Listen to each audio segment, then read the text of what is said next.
Good evening, everybody. Thank you so much for joining this important presentation and conversation this evening about what to do about Rikers from people who have been there and lived there.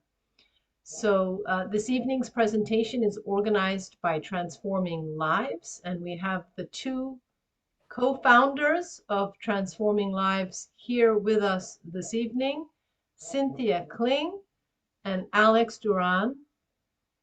And I will pass it off to Cynthia, who will be our moderator this evening.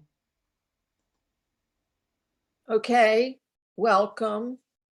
And as I said, thanks for both coming and caring about this topic, which it seemed the subject, its story changes every day. So we're going to start tonight with Vincent Schiraldi, AKA Vinny, who was in charge of the Department of Corrections under de Blasio. And then, of course, Eric Adams, told him to hit the road.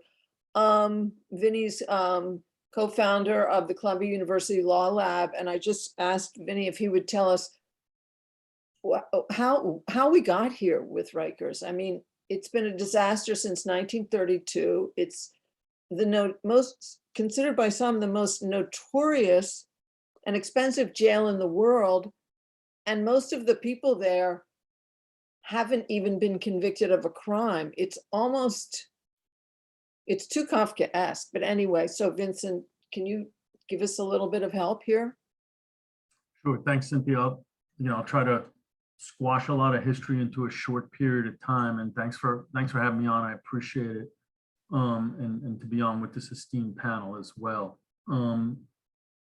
So before I became commissioner, I was only commissioner for 7 months, for the last 7 months of the de Blasio administration. Before I became commissioner, one of the things I was doing was working on a death penalty case of a guy in Florida who's on death row, who was actually in Rikers in 1975 when he was 16 years old, which was when I was also 16 years old. And what was, interesting about that experience was that it required me to go into the history of Rikers Island and look at what things were like back then. And I interviewed people who ran it, who were in charge of the Board of Correction. And I talked to several people who were in Rikers in the 70s, including Jose, about what conditions were like. And it's a long way of saying it. It was a terrible jail for a really long time. And there were riots and beatings and assaults and chaos well before this most recent bit of history. And so that leads us all the way up to now. I mean, one of the good things that's happened relative to Rikers is the population is way, way lower than it has been historically. It was in the 22,000 plus in 1992, and now it's down to like 5,700. And it dropped even lower during the pandemic, but now it's come back up to 5,700. And but that has not improved conditions at all. Violence is just astronomically high, and when we hit the pandemic, it got even worse. Staff started calling in sick. I'm sure that's because some of them were in fact sick, but many of them were clearly not sick. The number of people out spikes over the summer when people want to take vacations. It spikes on the weekends. It spikes on Fridays. And the reason that's important is because that means that the people remaining who are working triple shifts, and there are many dozens of unstaffed posts on living units. So that means on a unit, there's no staff member. And those units are frightening and often violent. Many of the people on those units have shanks stuffed under their mattresses or down their pants because they're trying to protect themselves from other people that might have shanks. And so now if me and you bump into each other, it might have been an argument before, it might be a fist fight, but now it's conceivably a stabbing. And so stabbings last year tripled versus the previous year. There were over 400 stabbings, more than one a day. And it tripled over over 2020, and 2020 was a pretty violent year. The number of people who died last year was 16, which is a really high number of people to die in a correctional facility full of doctors and nurses. People aren't getting to medical appointments on time. They're not getting to court on time. They're not getting recreation. They're not getting out to see their families, and family visits get canceled often, much of which ties itself back to not having an adequate number of staff during the weekends and during the week too. And it's especially crazy because there's about 7,700 correctional officers, uniformed officers, and about 5,700 incarcerated people. Almost unheard of in the corrections field to have more uniformed officers than you have incarcerated people. And so it's a system that has been poorly run for decades, I think largely because many, if not most, if not all of our leaders in the city, appointed and elected, don't really care about what happens there. It's not a constituency that people feel like they need to pay attention to. And I think that's allowed incredibly chaotic and sloppy management to occur. It's allowed a lot of union giveaways like unlimited sick leave and the inability to discipline people when they do harmful things to flourish. And it's brought us to where we are today. I have publicly come out and said that I think the federal court needs to take it over and appoint a receiver. I obviously think it needs to close, but that's 5 years away, and we can't let people suffer for 5 years. I think there should be way fewer people in it right now. People are staying there forever. Like the average length of stay is 220 days pre-trial. And there are many people in there over 5 years. There was one person in there when I was there over 8 years, all pre-trial. So I think there needs to be fewer people. I think it needs to close. And I think between now and when it closes, it needs to be taken over by a federal receiver who's able to cut through all the red tape that is thwarting efforts to make it less violent and less chaotic. So I'm going to stop. You said 5 minutes. I think I know, but I just want to ask you a question because they talk about the federal receivership if this happens. I mean, last year in the paper, the Times was saying, you know, this would be outrageous if this happened, blah, blah, blah. This is the nuclear option. This is aggressive relief. These are the words they were using. What do those words mean? You know, I mean, that's hyperbole. It's, you know, there've been receivers in other jurisdictions. There's a case down in Jackson, Mississippi now where the judge has issued an order to show cause why they shouldn't go into receivership. So that means the judge is leaning towards it. And it's about the same length of time and about the same kind of conditions. There was a receiver that took over the juvenile detention facility in Chicago, and a receiver currently runs healthcare for California's prisons and is gradually improving those. Receivers can cut through the red tape. They don't have to, for example, continue to allow correctional officers to have unlimited sick leave. They can make sure that people are disciplined in a timely manner. I used to come to work on Monday mornings, and there would be a stack of disciplinary that I would be reviewing, many of which were 4 or 5 years old. And they were, some of them were for 3 days of discipline, 3 days of loss of vacation time. So it was trivial stuff that was just dragging on forever. When I started, there were 500 broken cell doors, and the timeline to fix them was 3 years. And there were hundreds of non-air conditioned cells, which were sweltering in the summer, and the timeline to fix them was 3 years. Receivers can cut through all of that. They don't have to go through these slow processes that have built up over decades and decades in city government that, you know, that just really get in the way of being able to fix stuff anywhere, by the way, but particularly in a Department of Correction, where people have become expert of dribbling out the ball till the next commissioner and the next mayor come on. Yeah. All right. Thank you. I'm sure we'll be back to you. The next person that we're going to hear from is my friend Alex Duran, who set up Transforming Lives with me. And Alex is, Alex spent 3 years in Rikers before he went to trial. And Alex, will you talk about that culture of what is the culture there? Thank you, Cynthia. Hello, everyone. Um, Honored to be here, and definitely an honor to be on this panel with Vinny, Jose, um, and who's the other fellow, Stephen.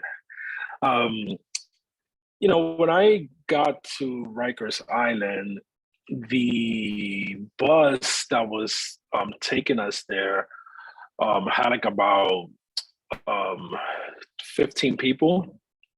And when we stopped at the building where I was getting off at, there were grown men screaming and kicking that they weren't going into that building, and that was the Beacon. It was a notorious building that had a reputation of people getting slashed and stabbed, and the fear that was like in the air was really palpable. And it's just astounding that that was in 2005, that today where there's still that kind of violence in Rikers Island. And like I had to resort to some of those practices that Vinny has called out, and trying to take a fan apart and create a shank just to defend myself. And Rikers Island is a stain on our nation. It shouldn't exist. We spend over $167,000 a year to incarcerate human beings and not give them the support necessary that they need to actually live a more meaningful life. When I was in OBCC, which was the building that housed people for solitary confinement, and I used to see these planes taking off from LaGuardia Airport. I used to wonder if the passengers in those planes ever looked down and thought about the people incarcerated there.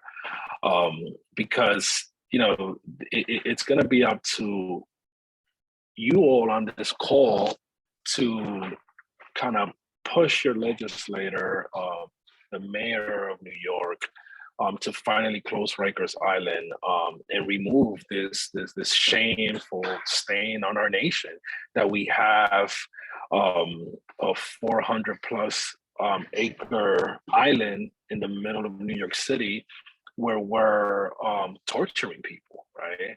And part of the reason why the mayor didn't keep Vinny on is because he opened the doors and started to tell the truth about what's going on there. But we actually all have a say in this. We live in the state of New York or in the city of New York. You can support bills, which I'm sure Jose is going to talk about more in depth, that will, sort of reduce the number of people incarcerated. And it will lead to, more prison closures, and it would make it easier.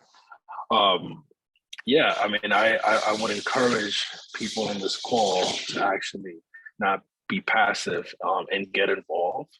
Call your assemblyman, call your state senator, and tell them to support bills like the Fair and Timely Parole Act or the Elder Parole Bill, not to roll back bail reform. Because that, we're at a moment where we're seeing a huge backlash in which we're seeing the sort of resurgence of racist tough on crime rhetoric that is actually going to balloon the population of Rikers Island, and it's actually not going to keep us safe. We're really concerned with public safety. We should be continuing on the path, the momentum that we've had of criminal justice reform, but also build brick and mortar infrastructure that's actually going to really get at the intensity, the immediacy, and the length of care necessary to help people in crisis. Alex, I just want to ask you one question. I talked to our friend Jamel today, Jamel Brown, and he said that the thing about going into Rikers, and he went into Rikers when he was 16, in terms of the culture, was that you have to decide as soon as you get in there whether you're going to be a fighter or you're going to get, mushed.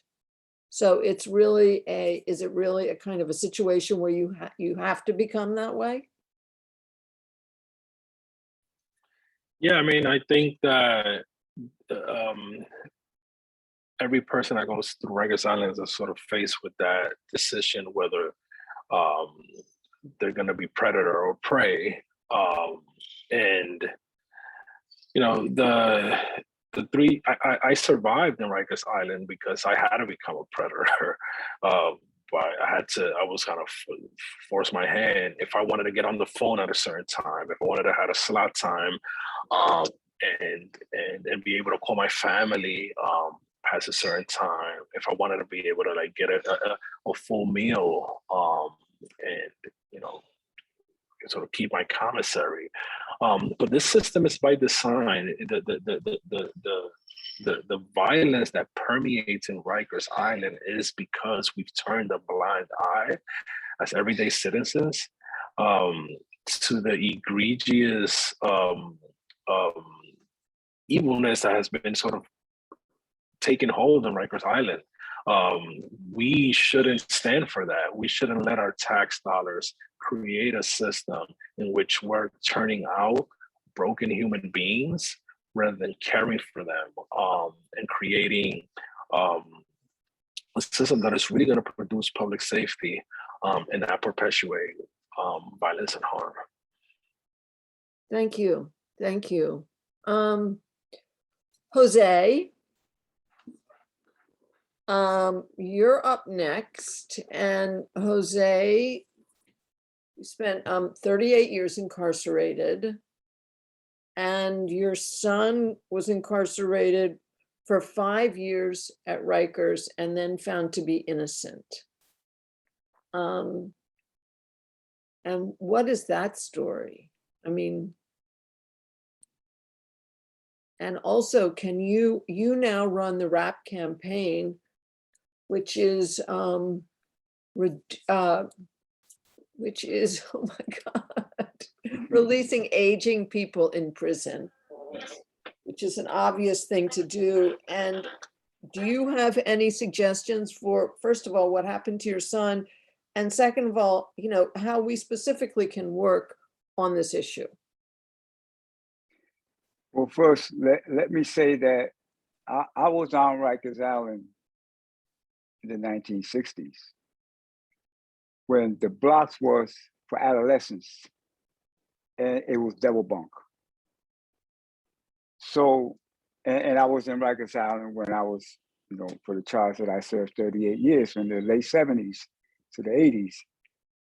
And it was the same, not double bunk, but that culture of brutality that stems from management on down. Those who run the prison promote that vicious, savage culture of brutality. And my son, during my incarceration in the 90s, you know, the one thing that a parent dreads more than anything else, even more than dying in prison,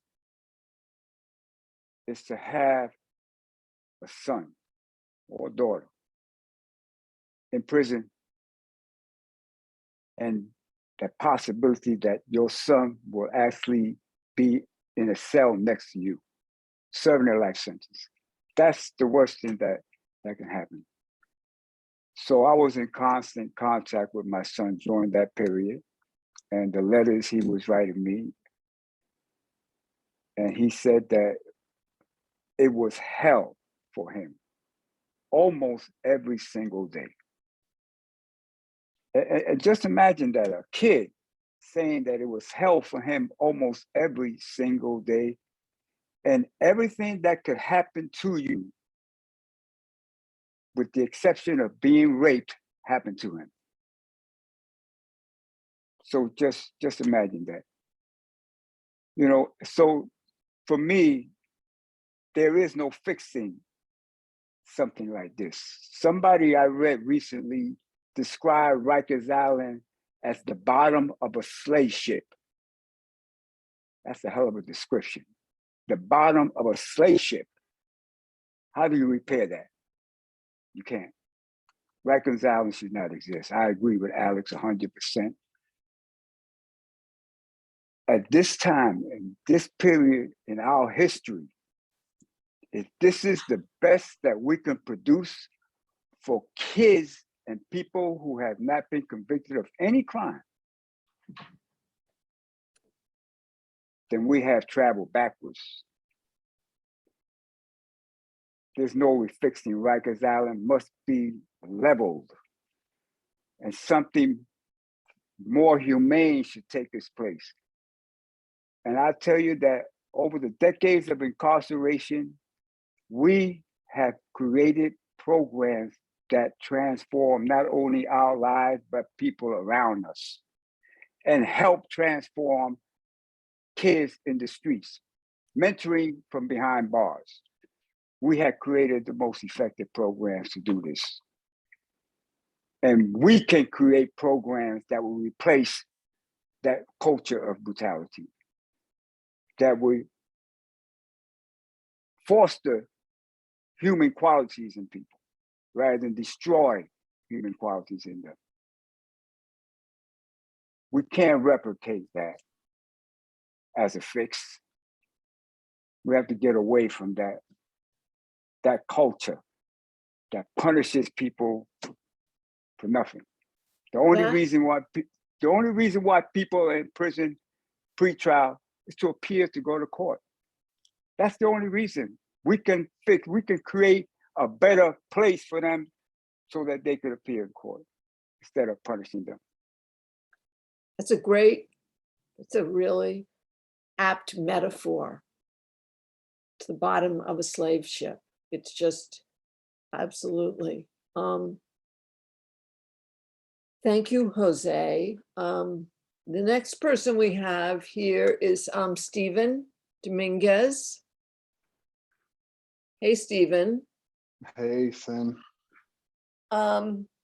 Stephen was a corrections officer at Rikers. He's also an author.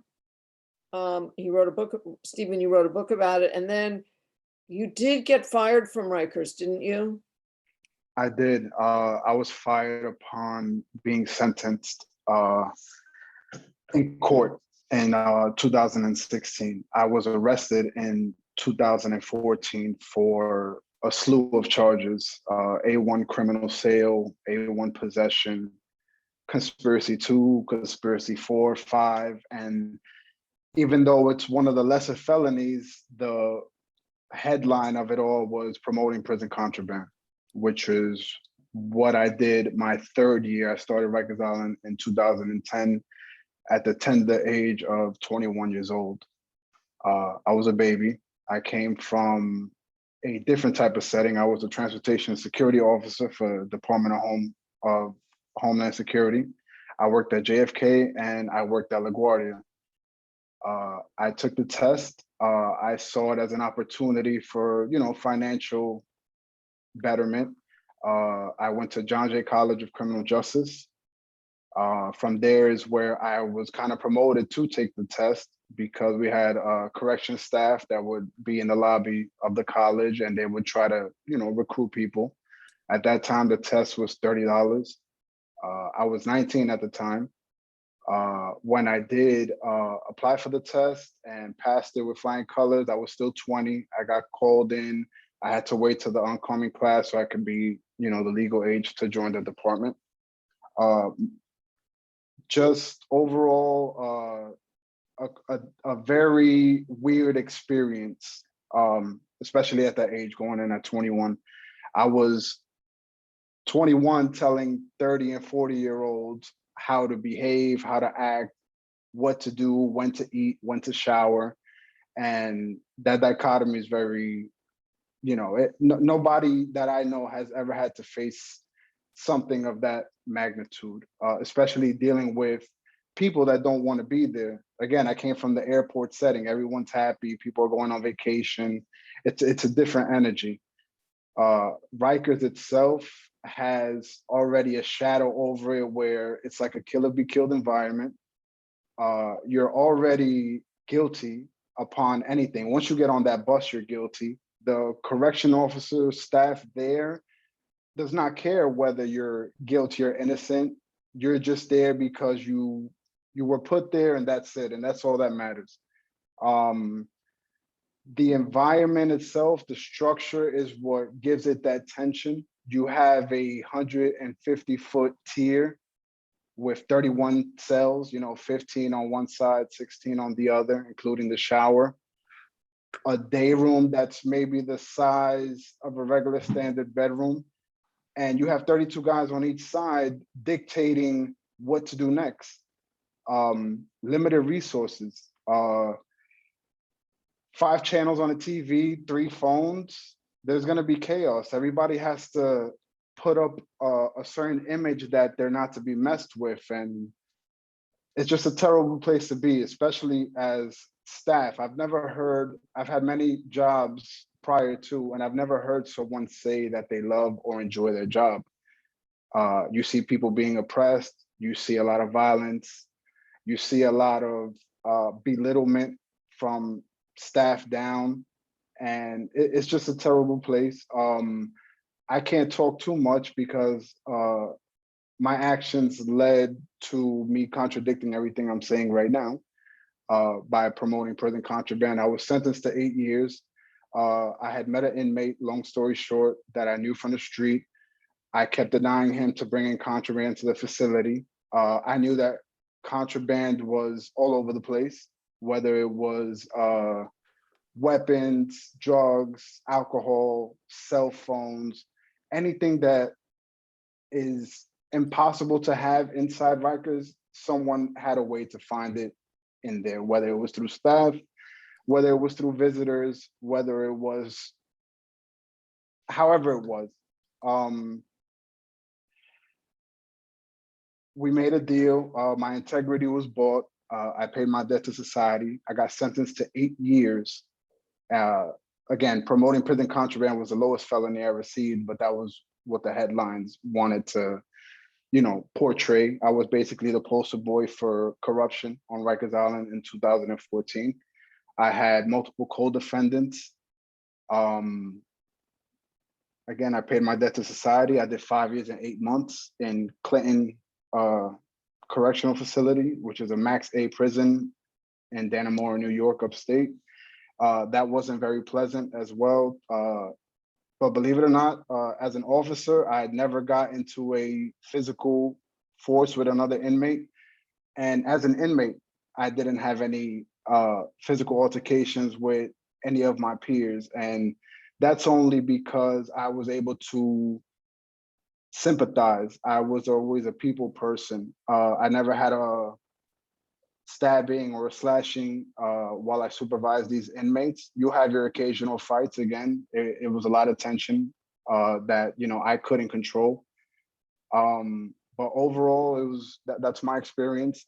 I wrote a book, Across the Bridge, the Rikers Island story, which is not so much my point of view, but all the characters that I'm talking to you about now, everything from correctional staff, mental health clinicians, the inmates, the visitors, the families of these inmates, civilian staff, the plumbers, everyone that crossed that bridge, which is why I titled it that, had that same fear and that same anxiousness of they don't know what today is going to bring. It could be a quiet day.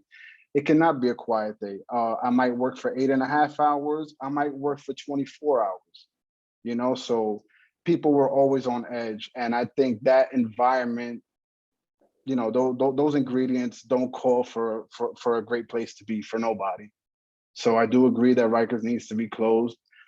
We need to give more resources to these inmates, the people that are staying there pending trial, fighting trial, have multiple cases going on, because when you take these guys out of that element and out of that environment, put them in a different world, they might act accordingly. But when you have 50 guys in a dorm room and there's 4 channels on the TV and rec comes for an hour at 5 in the morning,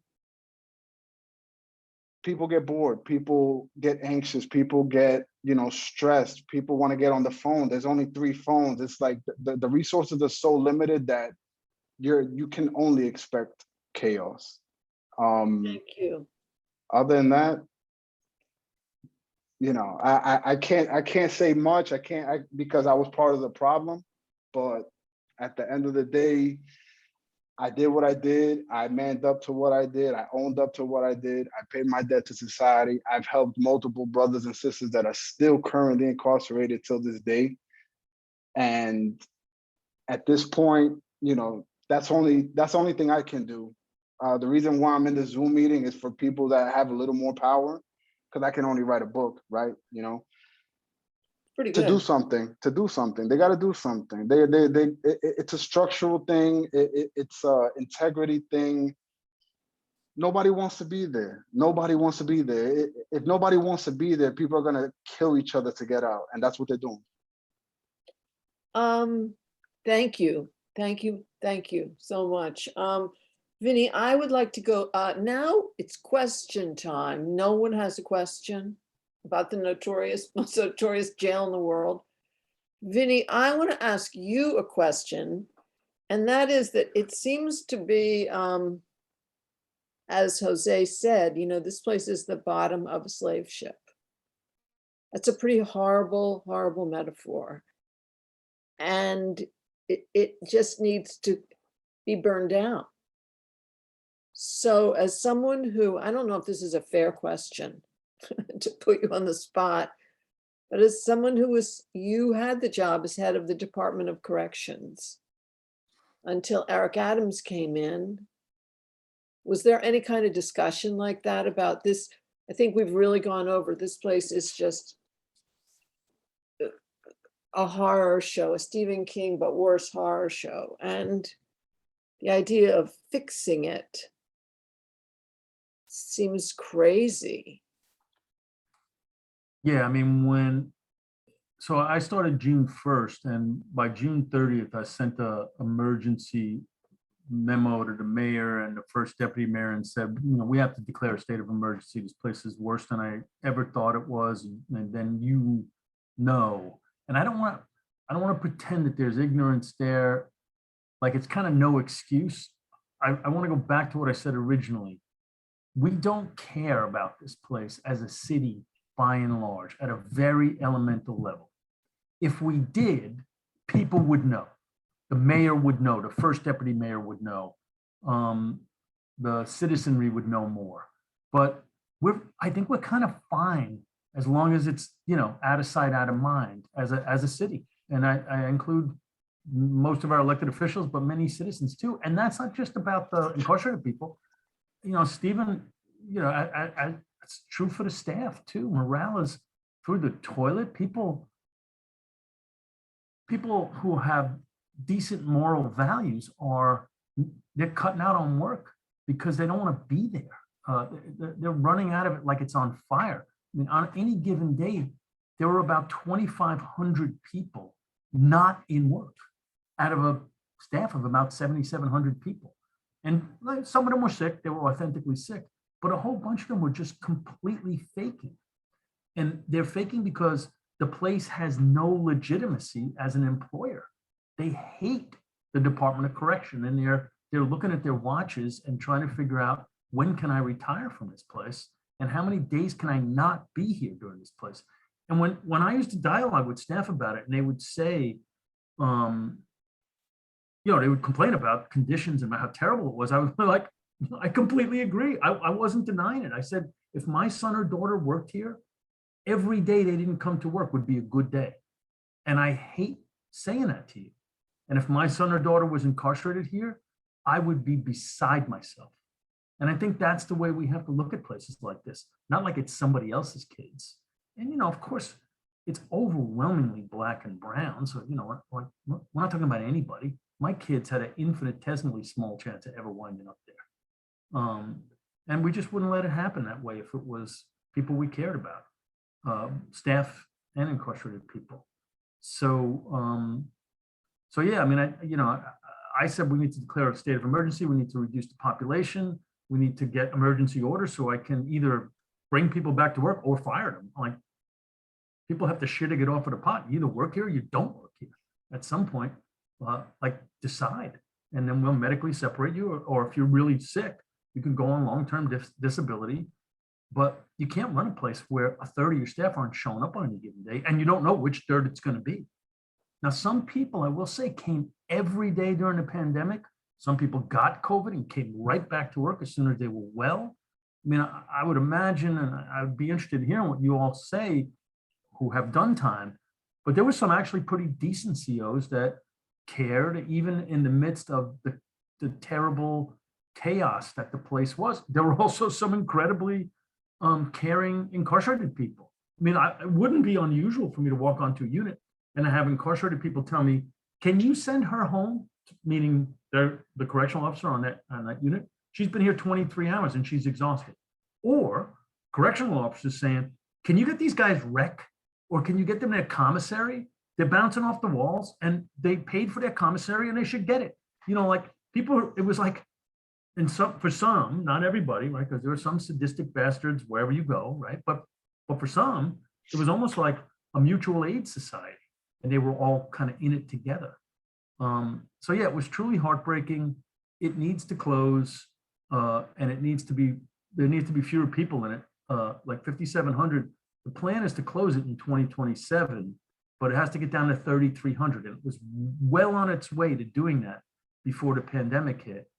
And now I'm very, very fearful about the rightward lurch that society is taking. The governor, the mayor, a lot of judges, a lot of DAs, people are starting to pull back on all this reform stuff that they were touting up to this point. It's worrisome. I mean, I'm glad that you know, Jose and the advocates group, that they are continuing to push for the passage of legislation that will reduce the number of people who are incarcerated.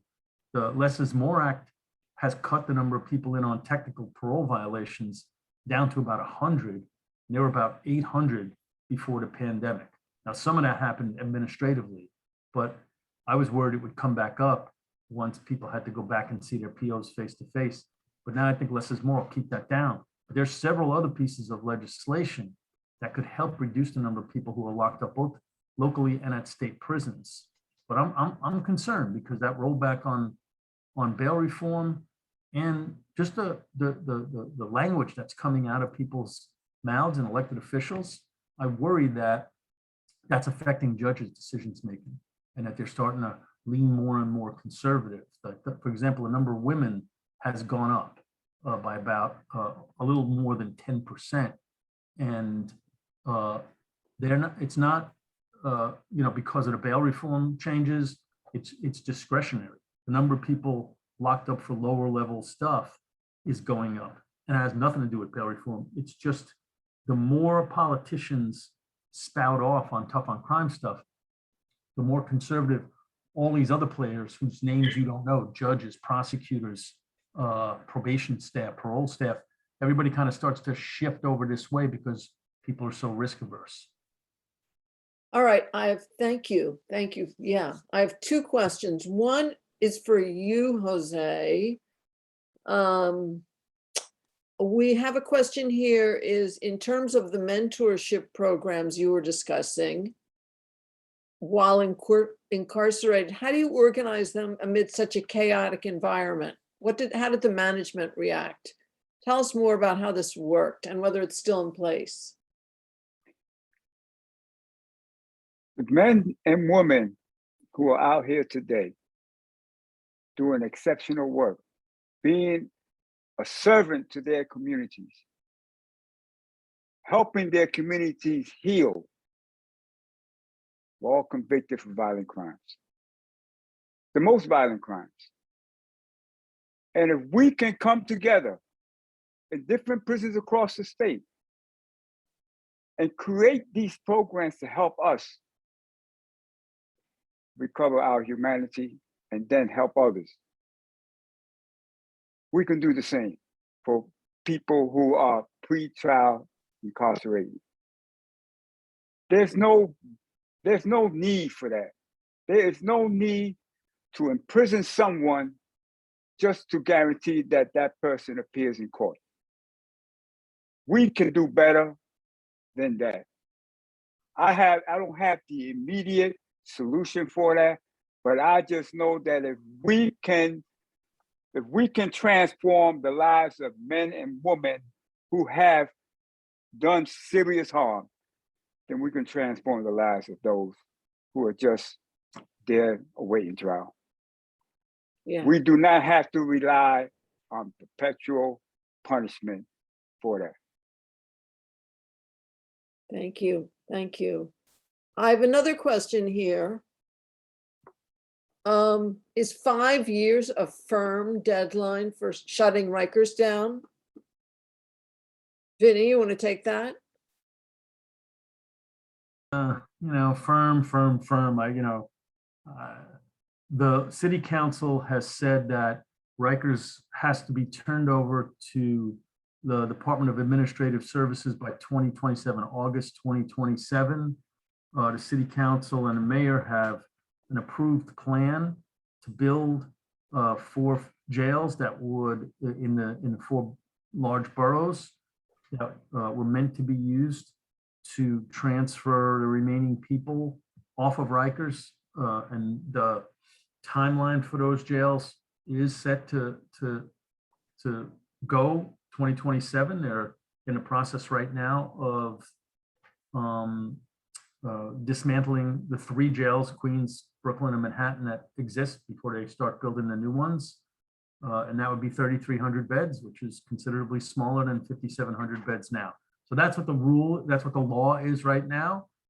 There's nothing saying that the next, but that, city council and the mayor couldn't change that law. You can't bind a future legislature by a previous legislature's vote. They can always vote to change that. I don't think this city council is likely to be too eager to extend that time period. That said, the mayor's got a 65% approval rating, and people are a little afraid about crime right now. So I wouldn't put anything in the bank. I think advocates have to continue to push for this to happen. Or I really do fear that place could stay open, and that the legacy of Rikers can continue. So I don't think anybody should be resting. Thank you. We have a question here for Alex Duran. Does Alex Duran have any confidence that the people in the airplanes are going to pay more attention? Is our society changing in that way?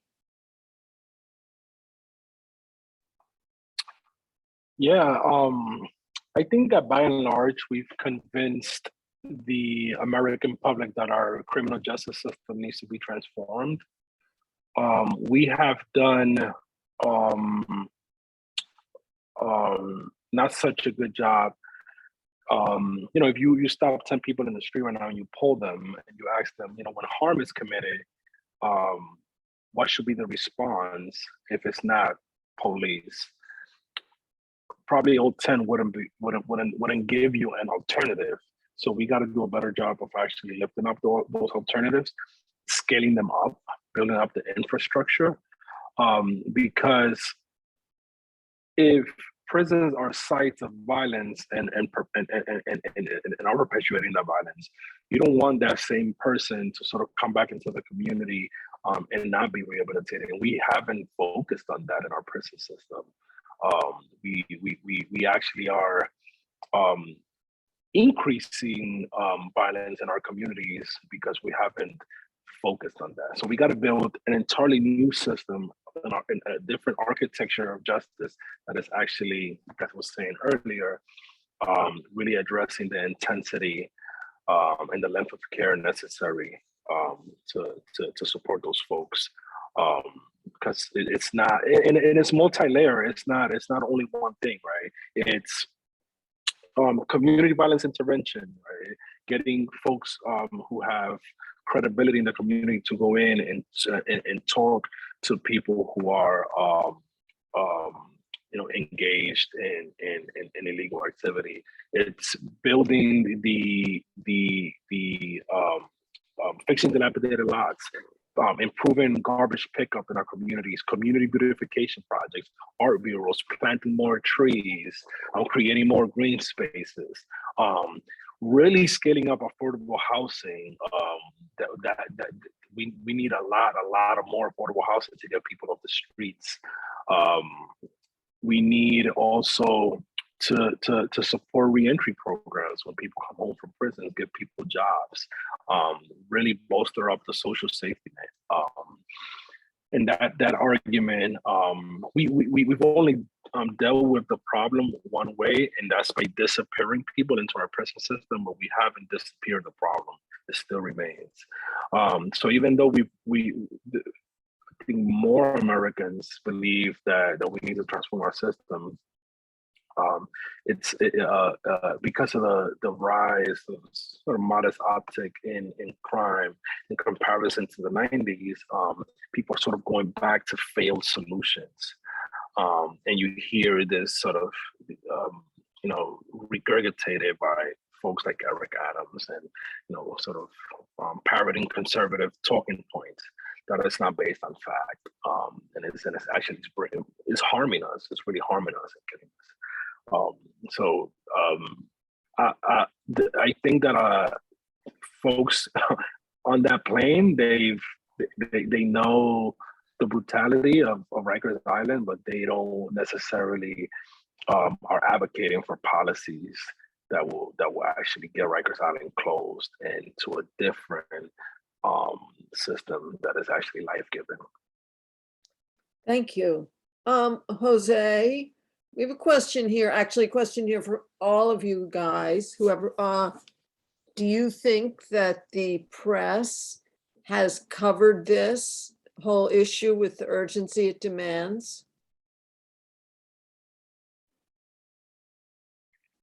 Let me say that, the press does things one-sided. They will never tell the whole truth if it doesn't suit them. But to me, of great importance, and I have to say that Vinny said that in referring to the mayor's office, that they don't care about that place. The greatest problem is that they don't care about the people there. And I think that's what's important. We have to care about the people there. They are our families, our children. If we don't care about them, then we're nowhere near finding a solution that is humane. We can't, the press is going to write whatever they want to write. If we as a community of people want to correct that, then we will correct it if we care about the people that are there. Thank you. Yeah, absolutely.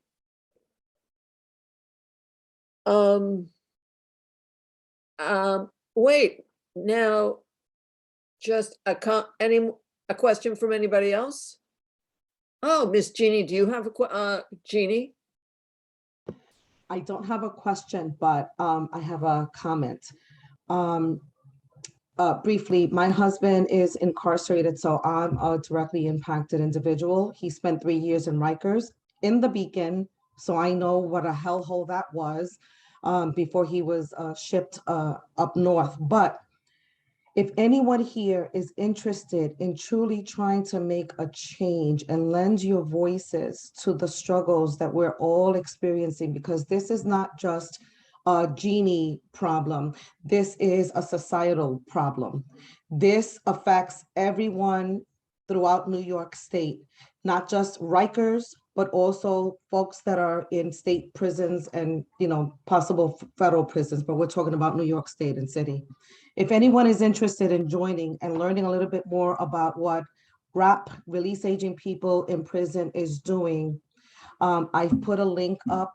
Please click on, learn a little bit about what we do, join us. We had an amazing rally yesterday. We're gonna have another one May 10th. Jose Saldana is actually going to be part of a panel. It's called The Interview, that is going to take place May 9th. I also put that in there. You can purchase tickets. This is great. This is a wonderful forum, but somebody mentioned, Hamza just mentioned that nobody cares about the people. The problem is also that people are scared to stand up and voice their opinions. People like to talk about it on this forum, but then they're afraid to stand up for what's right and push our legislative leaders to do the right thing. It's hard work, it's dirty work, But you know what? We would appreciate all the support, and that's what I have to say. Thank you. Probably you would also appreciate financial contributions, money. You'll take money too. Oh, most definitely, we will take money. Yes, yes, yes, yes. And I know that Alex, Mr. Duran is part of an organization that supports the RAP campaign along with other amazing organizations. So Alex, I appreciate you and your organization and all the wonderful things that you do. And you know, I'm with Transforming Lives now, and so you know, we gotta get things done and try to help those that are behind the wall through Transforming Lives with, you know, and just help individuals rehabilitate themselves and give them a sort of value, right? Because I think that a lot of people behind prison walls may not have anyone. They may not have support. There are no resources out here. And if you don't have somebody who is going to support you and push you along to do the right thing while you're incarcerated, that's kind of tough too, right? Because eventually there's gonna come a time where they're gonna parole, whether they have a definite or indefinite sentence. And what's out here for them? What resources do we have for these individuals to help them out and kind of get acclimated into society and be productive citizens, right? And I think there's a fear mongering that's going on in the news that they're not really telling the true stories. And it's just broken, you know, and you know, this is a stepping stone. It's a start. And I appreciate each and every single one of you for sharing your story and for doing the things that you do. But yeah, it's you know,